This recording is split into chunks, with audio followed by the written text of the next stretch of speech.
stupid, worthless, no good, goddamn freeloading son of a bitch, retarded, big mouth, know-it-all asshole jerk. Hello. That's how I say it. Alright, hold on. Hello. Alright. Hey guys, we're obsessed with movies, and this week we've been feeling a bit nostalgic. I got a new co-host, and we have a lot to talk about. You wanna know a movie that you can go see? You can count and play like a 1, 2, 3. Some like gloomy, some like goofy. Either way, we are obsessed with movies. Alive! What would you little maniacs like to do first? Welcome back, everybody. We are obsessed with movies. I am Clayton Scott, your host, and today I would like to introduce to you my very best friend. He will be my co-host from now on. Hi everyone, I'm Kevin. Really happy to be doing this with Clay. We have known each other our whole lives. I mean, we are brothers. Since first grade. Yeah. Our entire lives we've been watching movies together, and it's pretty much been the biggest thing in our lives. Forever. Forever. That's what we connect on. That's our conversations. When we go out, we go see movies. Yeah, pretty much. So I had asked Kevin to come on because of those reasons, but Hayden is not completely gone. He's still involved. He's actually going to be doing his own podcast, and he will be on some episodes for things that we still like to talk about. But he is not gone. He will be back, and I look forward to working with him in the future. He's fun. So, yeah, I wanted to address that. But today, let's get it going. And we picked John Hughes because he's a huge influence to us throughout our lives. Absolutely. And like in the beginning, we said, we've been feeling a bit nostalgic, and he's just kind of... They go hand in hand. Yeah, exactly. He's the king of nostalgic films. Just... Breakfast Club, 16 Candles, Pretty in Pink, Weird Science. These are iconic films that almost everybody has at least seen one of them. Home Alone. Home Alone is huge. Yeah, Home Alone is actually one of my picks because we both... Is that your pick then? I didn't know if you decided on that. Okay. Yeah, my two picks were Home Alone and The Breakfast Club. Because those are hard. It's hard because Uncle Buck and Planes, Trains, and Automobiles is what I fought between when I ultimately picked Planes, Trains, and Automobiles for the directed one. But I love Uncle Buck. I love so many of his films. Yeah. It was just a hard choice to really narrow down to just two. And we actually have a pre-recorded one that we did not put out that we discussed. I discussed completely different movies than what we decided on now. That's true. Yeah. There's just so much out there. Yeah, exactly. It was a hard decision, and I do not make decisions very well. So we did use we each picked one that he was credited for directing, and then the other one for writing.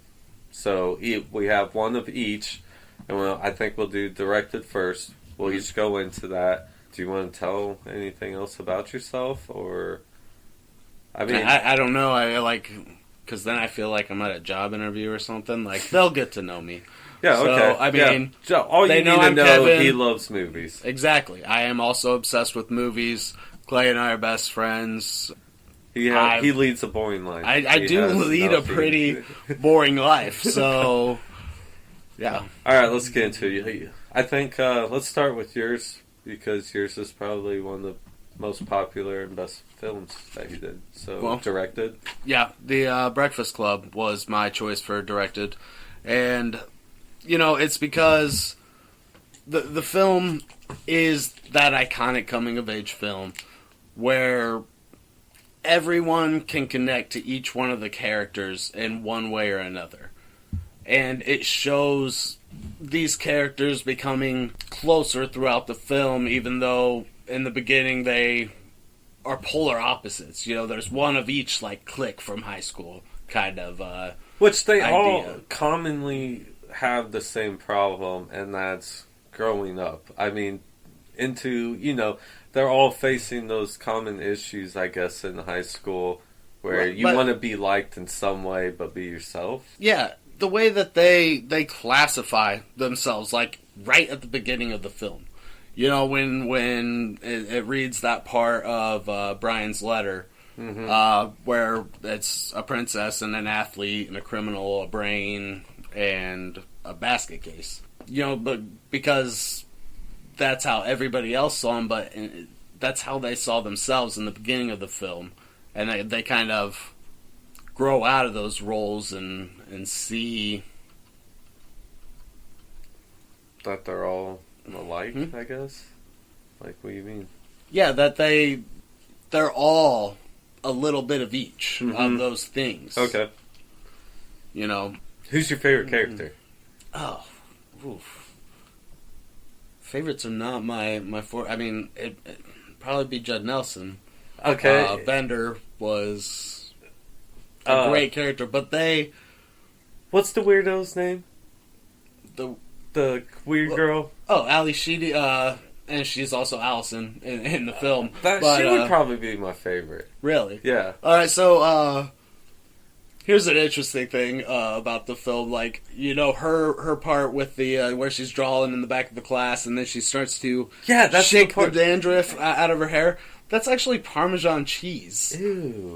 Coming out of her hair because they couldn't get that kind of dandruff out of her hair, and so they used Parmesan cheese, and that's cool. What was sprinkling down that's on disgusting, but that's pretty neat. Yeah, like thinking about all that Parmesan cheese going through. And how many takes would they have to do that? And it's like, poor Ali Sheedy. Yeah, yeah. I mean, Bender was always my favorite.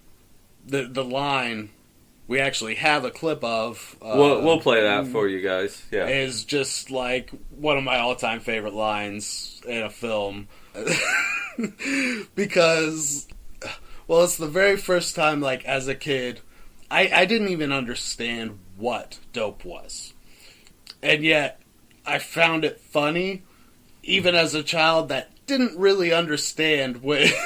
Maybe it's just because as a kid, like, it was the fact that he said it's in Johnson's underwear, and I thought underwear were funny, you know. But either way, that scene just was so hilarious to me.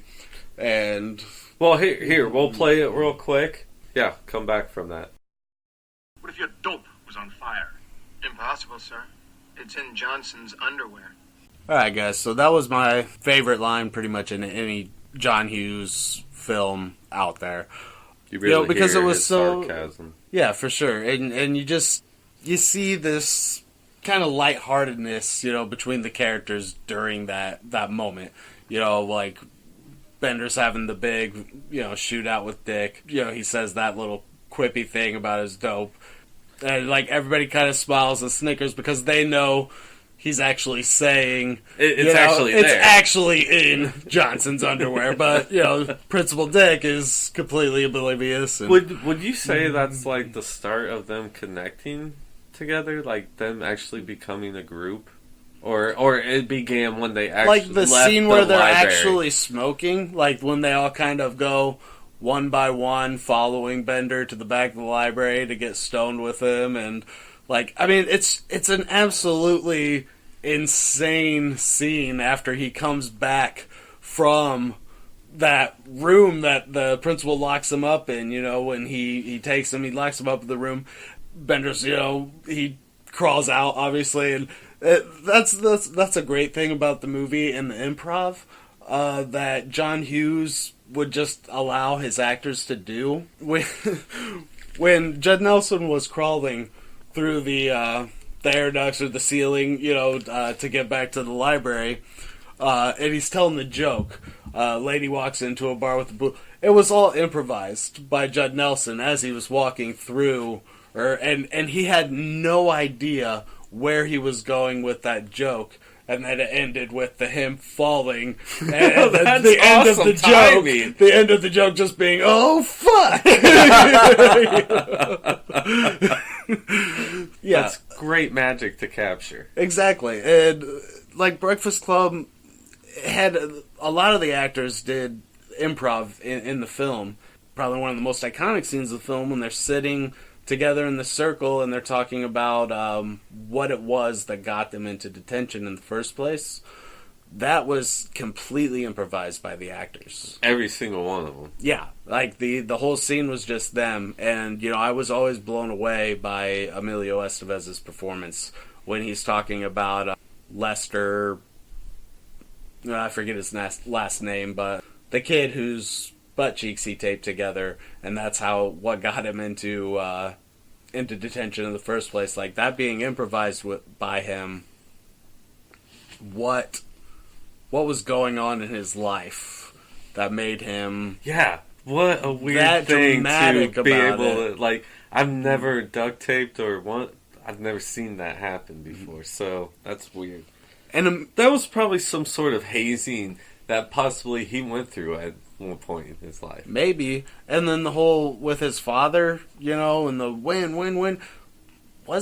Was Martin Sheen Emilio's dad, or Yeah. did he have a different... So Martin Sheen is his dad. Yeah. Okay, but they had, like, Charlie and him had different moms. Is that what it was? I'm not quite sure how that works. Yeah, I know Emilio and Charlie are brothers. I don't know exactly how, but it was Martin Sheen. Emilio! Okay. Maybe Martin was a hard ass or something. I don't really know. Yeah. Like, neither of them... You don't really hear about Emilio anymore, and, well, everybody knows what's happening with Charlie, so... Yeah. I mean, the ending of the movie was fantastic. They all became in one. They all found themselves, almost. Yeah, they... The way they ended the letter, I guess it's not a letter, the essay, or whatever you want to call it, the paper they had to write to the principal, which Brian pretty much wrote as a letter. Well, he didn't get to hook up with nobody. Yeah, so that letter was his... If you had to choose, though, between Molly and what's her name? What's the other one? Who would you choose? But as their characters. Oh. Probably the basket case, man. Oh, yeah. I don't know why, but I always thought she was the prettier one. But that's rough. That's a tough choice. Well, I mean, like, Ali Sheedy, she was just one of those actresses, man, that, like, she was so good. And, like, I feel like unappreciated. Like, Bad Boys, one of my all-time favorite movies. And when people hear that, they're like, oh, yeah, I love that film. And they're talking about Will Smith and Martin Lawrence, which is also a great movie. But we watched the Sean Penn Bad Boys.